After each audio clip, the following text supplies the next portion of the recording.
Hi, everyone. I am Sam Osterhout, the executive producer here at Lincoln Square. And I'm very excited for this show. Actually, my two guests both emailed me in the same day about the same thing. And I was like, this is how we cover this story. So the Supreme Court is currently considering cases that could remove or severely weaken key portions of the Voting Rights Act, which could have massive and devastating impacts on our democracy for generations. And I know that there's so much chaos in the world, and there's so many things to focus on, but we really can't let this story pass us by because it really does have huge implications. So I'm joined by Amir Badat, a voting rights attorney and political strategist with Fair Fight Action, who can speak to the legal aspects of what's happening, and by Mike Cortese, a friend of the show, a friend of Lincoln Square. Mike, this is our third discussion, and I always love having you on. You're a public servant. You're a Metro Nashville council member, right? That's correct. And Yes. You're running to unseat Andy Ogles for Congress in Tennessee's 5th District. So kind of a perfect pairing. Gentlemen, thanks for joining. Thanks so much. Absolutely. Yeah, thank you for having us. Yeah, of course. Amir, the Supreme Court already gutted the pre-clearance provision of the Voting Rights Act. Now it's poised to weaken or eliminate Section 2. Can you explain what that means? Yeah, so the Supreme Court recently reheard an argument in a case called Louisiana versus Calais, which is a redistricting lawsuit out of Louisiana. And it relates to a really important provision of the Voting Rights Act of 1965, Section 2, which prohibits racial vote dilution in the context of redistricting. So taking a step back for everyone who might not be in the weeds on redistricting like I am every day, every 10 years, the census happens. We count everyone in the country. And based on those numbers, state legislatures redraw the lines, both for congressional districts, but also for state legislative districts and city council districts and school board districts. Everything is governed by this redistricting process. And so one of the key protections against racial discrimination in that process is the Voting Rights Act, and in particular, Section 2, which says that states are not allowed to discriminate on the basis of race when drawing redistricting lines. And so what this case is about is, in Louisiana, you had a redistricting process. The state adopted a map, a congressional map, that had one district in which Black voters, which comprise about a third of the state's population, could elect their candidates of choice. So 1 out of 6 districts in which Black voters had an opportunity to elect their candidates. That redistricting map was challenged under Section 2 as racially discriminatory, and the plaintiffs in that lawsuit won. And multiple courts actually said that Louisiana had to redraw its map to give Black voters an opportunity to elect their candidates in another district, in a second district. Louisiana actually did that. And then what happened in an unusual turn of events is that a group of white voters filed their own lawsuit challenging the remedial map, the map that actually cured the Section 2 violation. And that lawsuit said that Louisiana's map, the new map that had a second Black majority district, was a violation of the Equal Protection Clause of the Constitution. The 14th Amendment, which has the Equal Protection Clause, as we all know, was passed in the wake of the Civil War to actually protect the rights of formerly enslaved people in this country. And now white voters are using that provision to claim that a map that was meant to remedy racial discrimination itself is discriminatory. And so that's the case that's now before the Supreme Court. And the risk that it poses to Section 2 is that, the core to their argument is that Section 2 is unconstitutional. And so that's what was reheard a couple of weeks ago. So the idea is that it's unconstitutional because it considers race in making its decision. But aren't the white people who are suing saying that we ought to use race. In fact, I mean, it wasn't the redistricting itself based on eliminating Black vote or Black representation or That's non-white. exactly right. Yeah, and it's part of their argument is that you can't consider race too much when drawing district lines, and what Section 2 requires is that you consider race too much. That's kind of the core to their argument. But what it ignores is that what Section 2 is actually meant to do is to identify instances of racial discrimination. And only when you identify an instance of racial discrimination, like what happened in Louisiana, where the map makers drew districts in which, in a way in which Black voters didn't have an opportunity to elect their candidates of choice, only when you have that specific instance of racial discrimination, then is the state required to potentially look at race to remedy that racial discrimination. And so it is kind of turning on its head the whole purpose of the 14th Amendment, the whole purpose of the Voting Rights Act, by claiming that you can't consider race to remedy racial discrimination. I mean, it's absurd when you put it that way. Mike, by some estimates, up to 19 congressional districts could shift towards GOP, Republican, and particularly in the South. How are you feeling about this right now, as somebody who's running in a House race? Yeah, I'm concerned on multiple levels. One, so the federal level, you just mentioned there's up to 19 seats that they think could potentially flip if this was repealed or weakened. But there's also a lot of, and Amir, you had mentioned this, they're going to redraw. This gives them the ability to redraw lines all the way down to the county level, to the school board level. And what happens then? Because all of a sudden, right now, Republicans, the GOP controls 28, if you count Nebraska, 29 state legislatures. If they get to control 34 legislatures, they can call a constitutional convention, and then they only need 38 legislatures to be able to actually ratify an amendment. And I'm very, very concerned that they might have 5 states that they could flip state legislatures on.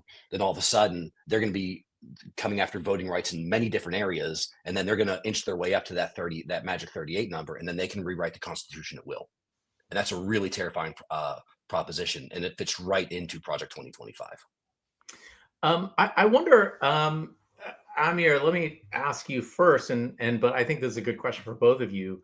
What any of these cases are, I think one reason they don't get the coverage is because they're a little confusing, right, and a little Byzantine in their arguments, and there's a lot of sections and numbers and and dates. How does this affect voters' just day-to-day experience in the ballot box? Yeah, I think you're exactly right, Sam, that this is difficult to explain to most people who aren't already paying attention or engaged in the process. I think what it means is that we already have so many districts in our country at the congressional level, the state legislative level, where the outcome is almost predetermined because of the way that the districts are drawn. Right. And you don't have competitive elections. Oftentimes at the state legislative level, you don't even have contested elections. You don't have candidates from both parties or multiple candidates running for any particular seat. And I think that what this means for the everyday voter is that more people are likely to live in one of those districts if we no longer have the protections of Section 2, because then what happens is that rather than the voters choosing who represent them, the representatives, the elected officials, get to choose their voters. They get to choose who is in their district, and they're going to choose voters who overwhelmingly they know will vote for them. And so what that means is that people will have fewer meaningful choices at elections. People will not have the opportunity to elect a candidate that actually represents their interests, or even that speaks to them or comes and knocks on their door and tries to win their vote. And so I think that's a problem. Not only it's not a partisan issue from my perspective, even though there's only one party that's really trying to pursue the undermining the Voting Rights Act. For me, this is really an issue that's core to our democracy. Yeah, Mike, go ahead.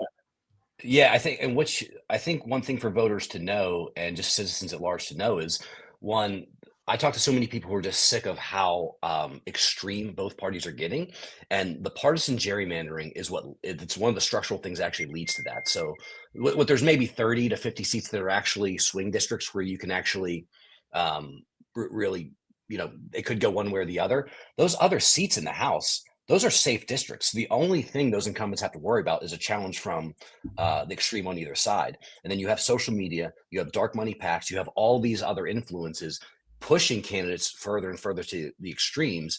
And again, I mentioned this earlier, one of the biggest complaints I hear is that how extreme each party is getting, and you're not hearing what actual people are going through. And a big piece of that is because of partisan gerrymandering. And if we can, I'm a big believer, get a third party commission to come in, a nonpartisan third party commission, start redrawing these districts in a more fair way for everybody. So like Amir, like you said, where the politicians aren't choosing the voters are actually choosing the politicians, we would pull back from that extremism very considerably. Now, it's not the only structural thing, but it is a major structural thing leading to the extremism we see today. Yeah, I understand Mike Johnson, the Speaker of the House, third in line for the presidency, has not exactly been involved in competitive races. And if there was one district out of 6, you said, in Louisiana, and one of 6, but non-white voters make up 2 of 6 of the population, is already non-representative, right? I wonder what kind of precedent. Well, first of all, Amir, what do you think? Are they going to strike this down? Like, what's going to happen? Yeah, it's always tough to read the tea leaves, and I always hesitate to try to predict what the Supreme Court justices are going to do. But I will say that based on the oral argument that we heard a couple of weeks ago, and based on the questions that the conservative justices were asking, they seem very interested in arguments that would weaken the Voting Rights Act, that would weaken Section 2. Now, there does not appear to be, at least just based on their questions, any consensus among the conservatives about exactly how they would prefer to weaken it. And so it's unclear exactly how that plays out in the context of an opinion that they need to form a majority around. But there does seem to be a lot of interest among the conservative justices in the arguments that were made by Louisiana, the arguments that were made by the Department of Justice, which both of those entities reversed their positions in this lawsuit. They both were defending the maps earlier this year when the case was first heard, and now they are opposing the map and making different arguments at this stage. But the conservative justices were interested in their arguments, and so I think that that we could see a decision coming down literally any day now. The term ends in June of next year, but we have to remember that this is a re-argument. And so the case was heard during the last term, and the Supreme Court asked for re-argument on this very kind of narrow issue of whether or not Section 2 was constitutional. And so they could make a decision in the next couple of weeks or couple of months. We don't really know exactly when it's going to come down. It seems like this is a big deal, right? Like this could re-scramble, like Mike, like you said, every race in every state. Well, if you like, Amir, did I pronounce your name correctly? Yeah, you did. Okay. If let's say this is overturned, and all of a sudden the GOP has control of Congress for a generation, what does that mean for voting rights going down the line? Because I'm not a constitutional lawyer, but the 15th Amendment, Section 2, that gives Congress the ability to really affect that. Like, right. How do you see that playing out, and how do you see the GOP strategizing around that? Yeah, I mean, I think that, we've seen since the Shelby County case in 2013, which was kind of the first big blow to the Voting Rights Act under the Roberts Court. We've seen an attempt in Congress to bolster the protections of the Voting Rights Act, to pass the John Lewis Voting Rights Advancement Act, to pass the Freedom to Vote Act. Both of those pieces of congressional legislation would significantly expand the protections that we have at the federal level for voting rights. I think that those efforts would be completely stopped in their tracks if we have a Congress that is controlled by Republicans and openly hostile to voting rights, which is what we are seeing right now. I mean, the current Congress is not going to pass any protections for voting rights in this country. And so that's why I think it's so crucial for us to be laser focused on these midterms, because in many ways, these midterms could be our last opportunity to elect a Congress that actually cares about voting. And Congress has the authority, like you said, Mike, to enforce the protections of the 15th Amendment, which specifically bar racial discrimination in the context of voting. And they could use that authority to enhance our protections. But if we don't have a Congress that's interested in doing that, then we could see a significant rollback of those protections. And this is a big enough scramble that regardless of when, well, maybe let me ask you this: if the decision comes down any day, could this impact the midterms?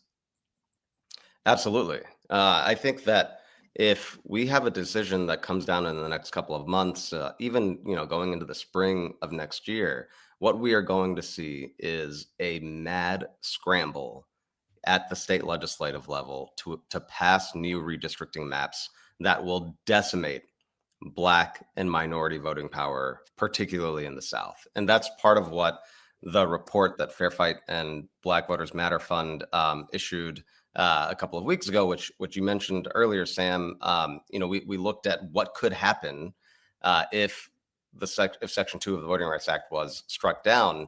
And I think what you would see is that state legislatures across the South would convene legislative sessions and try to pass bills that completely eliminates Black voting power in the South. And that's just looking at Congress. Like you said, Mike, this is going to apply at the state legislative level. It's going to apply at the city and county level. And so you will also see a decimation of minority voting power at all of those levels. And you just have to look at what's already going on to understand how big of a priority this is for Republicans. You just saw in Indiana, J.D. Vance come and meet with state legislators to put pressure on them to enact new redistricting maps. President Trump had a phone call with state legislators in Indiana trying to pressure them to do this. Mm-hmm. This is a major priority for the White House and for MAGA Republicans across the country. And so that's what we're going to see if the Supreme Court decimates Section 2. Hypothetically, if it is rolled back or weakened, and then they do gain that majority, if you feel your rights are infringed upon in the future, let's say in that scenario, will you have less ability to bring that claim to court and actually fight for your right? If the Supreme Court undermines Section 2, then yes, the Black voters and voters of color across the country will have fewer protections to challenge discriminatory redistricting maps at all levels. Again, that's not just Congress, but that's state legislative, everything. There are still other protections. You still have the Equal Protection Clause of the Constitution. Some states have state level protections against discriminatory redistricting, but Section 2, many people call the Voting Rights Act the crown jewel of the civil rights era legislation. And Section 2 is really its core. It's really the heart of the Voting Rights Act. And in many ways has been the most transformative piece of legislation that Congress has ever enacted, because it is what brought us out of Jim Crow. It is what brought us to a place in this country where we have, 60 plus Black members of Congress elected. In 1963, you had 4 Black members of Congress. And so that's what we're facing. We're facing being dragged back into a Jim Crow era in this country. Yeah, where massive swaths of our population are not represented by the people that they would prefer to be represented by. I want to ask one more legal question, and then Mike, I want to ask a big, broader question that we talked about in the green room. I want to talk about precedent. Does this set a precedent for other anti-discrimination laws like fair housing or Civil Rights Act? What are we looking at here? Yeah, that's a really good question. It's been on my mind a lot because one of the arguments that the plaintiffs in this lawsuit are making, the non-African American voters, is that you have to show discriminatory intent to prove a violation of Section 2. And what Section 2 is it was specifically passed by Congress so that you don't have to show that any legislator said, oh, I want to discriminate against Black people on the record when they passed a redistricting map, because that's not what happens anymore. That's not how discrimination in this country usually works. Right now, the way that it usually works is that you have to look at the effects. You have to see, is there a disproportionate impact on Black or brown voters? What are the circumstances around how this specific map was passed? And so what the plaintiffs and what the state of Louisiana are saying is that, and what the Department of Justice is saying is that you actually have to show intent. You can't just show discriminatory effects. And why that argument is so dangerous is that so many of our civil rights era protections, like protections against discrimination in the context of employment or housing, they all rely in one way or another on a test that looks at the effects, that does not require a showing of intent. And so it depends on how the Supreme Court decides this, how they write their opinion, but there's absolutely a risk that an opinion that strikes down Section 2 could pose a threat to our other civil rights protections in all of these other contexts. Yeah, intent is such a dumb thing because it's like saying, I'm not racist. I just really prefer my white friends. I don't intend to discriminate. And I think, looking back at the history of employment, right? If they say we can't use race or DEI or any of this stuff to determine who gets hired. There's been some really crazy dog whistles in the past, I guess, 10 years. But for the last 400 years, if two people were qualified, always the white one would be hired. So it's always been race-based. Everything has been race-based in this country. Mike, I want to talk more about Tennessee, but I want to telescope out into the sort of broader national picture, because it's a thing that you brought up that I hadn't thought about. And I want to get your take on it and also Amir's take on it. But what happens if Republicans are able to redistrict themselves into 32, control 32 states, 36 states? What's the broader picture there? I think if you look at what they're telegraphing, they keep telling us what they want to do. And if you go even a step beyond, if you've mentioned the vice president, he's talked recently about really getting back to who is really an American.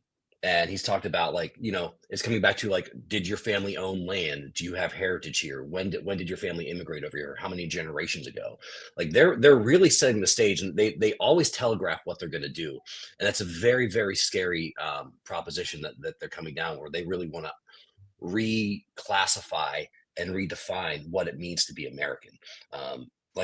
I think they even want to go back before the Jim Crow era. I think they're taking this back to something much more sinister, in my opinion. If you look at what Project 2025 does, and if you follow a lot of what those adherents to that plan say, I think if they had 38 states, I think they would go after women's right to vote. Absolutely. I think certain other protections from the 14th Amendment would go. So interracial marriage, I think that would be attacked right away. And you even had Supreme Court Clarence Thomas talk about that. He thought that was something that needed to be rolled back. Interesting that he's in interracial marriage himself, and the fact that he took that position. But I think America would change dramatically, and it would not be recognizable to anybody here today. Amir, your thoughts on that? On the sort of are we headed towards a constitutional convention here? Is this the aim? I mean, if you just look at the types of actions that this administration has taken in just 10 months, I think the conclusion is inescapable that they want to change the core of what this country is about. I mean, they've gone after birthright citizenship. Mike's opponent specifically has called into question uh, Zoran Mamdani's citizenship status and has called for him to be denaturalized. I mean, they're Yes, going after American citizens. recently. And so I think that if you just take their actions for what they are, not even their words, but their actions for what they are, I think we face a threat that we haven't faced in generations in this country. We are in a place where I think they sense that minority voting power, minority political power has grown dramatically since the Voting Rights Act has been passed. That is a threat, and what we're seeing is a white supremacist backlash to what is perceived as a threat, and they have clearly stated that they do not want to see this country achieve the promise of a multiracial democracy. I think especially in Tennessee, there's a lot of people who don't realize when it's not on their doorstep, they think, well, it's not happening to me, so I'm safe. And I mean, you look at a lot of like, I'll use the analogy of what's happening in the farming community right now. A lot of farmers who voted for Trump, they're like, oh, he would never go against me. Like, he helps out his friends. He has some qualities I don't like, but he's for me. Now all of a sudden, Tennessee soybean farmers are going to lose $110 billion this year because of the trade war and the bailout of Argentina. And now that bailout of Argentina is giving Argentinian farmers the ability to steal more market share from Tennessee farmers. And you're seeing farmers on the verge of bankruptcy. And I think when people realize if you silence one group of people, they have the ability to silence every group. And it's not going to stop here. It's going to continue inching down and inching down. And if you look at where this administration started in 2017 during Trump's first term to what they've been able to achieve and roll back up to this point and how they've been able to change the fabric of what American culture is, it is really terrifying. And there is no group of people who are safe from a tyrannical government and somebody trying to silence them and take away their freedoms. Yeah, I think about this I don't want to go too far off topic, but with ICE issuing the due process protects them as well. Like it protects all of us. If you can just randomly assign some person, you're a bad person and you're not a bad person, then that assignment can be given to you in the future. It's so weird and wild that they don't understand. And the lack of transparency with it. So we have reports that they've taken American citizens in these raids and they are not reporting anything on who these people are and what they've been charged with. So like the fact that they're actually like, it is terrifying and disgusting on so many levels. Yeah. So I want to, Amir, I would like to sort of start to wind down, but are there any legal or grassroots strategies that we can develop or that are being developed that can at least stanch the bleeding here? Yeah, absolutely. I mean, specifically in the context of this redistricting fight, I think that we need to make very clear to all of our elected representatives and, to be candid, to the Supreme Court, because they haven't made a decision yet, that we will not stand for a gutting of Section 2 of the Voting Rights Act. We cannot stand as a country to countenance this threat to kind of the moral fabric of what this country is all about, right? And so I think that means that we should be out in the streets. We should be demonstrating. We should be taking as many actions as we can, visible actions, to make that clear how much of a moral outrage it would be if the Supreme Court gutted Section 2 of the Voting Rights Act. And we also need to be calling our representatives in Congress and telling them that they need to make strengthening the Voting Rights Act a priority. I mentioned the two bills, the John Lewis Voting Rights Advancement Act, the Freedom to Vote Act. Those are bills that are currently before Congress. They could vote on those bills right now if they wanted to. And so they need to pass protections, strengthen the protections of the Voting Rights Act in Congress, and they need to be telling everyone about this. I mean, you know, so many of these congressional members need to make this issue a priority. They need to be educating their constituencies and telling people what's at stake here. And the same goes for our state legislators, who are actually going to be on the front lines when this redistricting mad scramble happens. They are going to be the ones who are going to be getting calls and tweets from Trump saying that they need to pass discriminatory redistricting maps. We need to make sure that they are aware that they cannot do that. That we need to have them stand up for our rights as Americans and make sure that they don't pass discriminatory redistricting maps. Mike, do you have anything to add to that? Yeah, I think it is imperative that if you are watching this, that you call your elected representatives. Sam, one of the reasons I emailed you the other day, even call your state, your state and local officials as well. You need to make as much noise about this as possible. One of the reasons I emailed you, Sam, was because I spoke to some people behind the scenes and somebody on the legislature here, and they did not seem to care at all about the issue. They are not gaming this out properly. They don't see the threat. I don't know if it's because they're comfortable with the status quo, but Right. Not enough people are paying attention to this, and the reverberations if this happens. We have to be ready, and we have to be able to organize, and we have to get people to the ballot box to make sure that we gain a majority in the House in 2026. And if not, again, America will look extremely different. They're trying to redefine what America is and what it means to be an American, and every group of people under that scenario that they're trying to build is going to lose rights and lose freedoms. Yeah, to close, somebody in the chat posted the Ruth Bader Ginsburg quote that removing these statutes and doing all of this is like putting away your umbrella in the rain because you're not wet.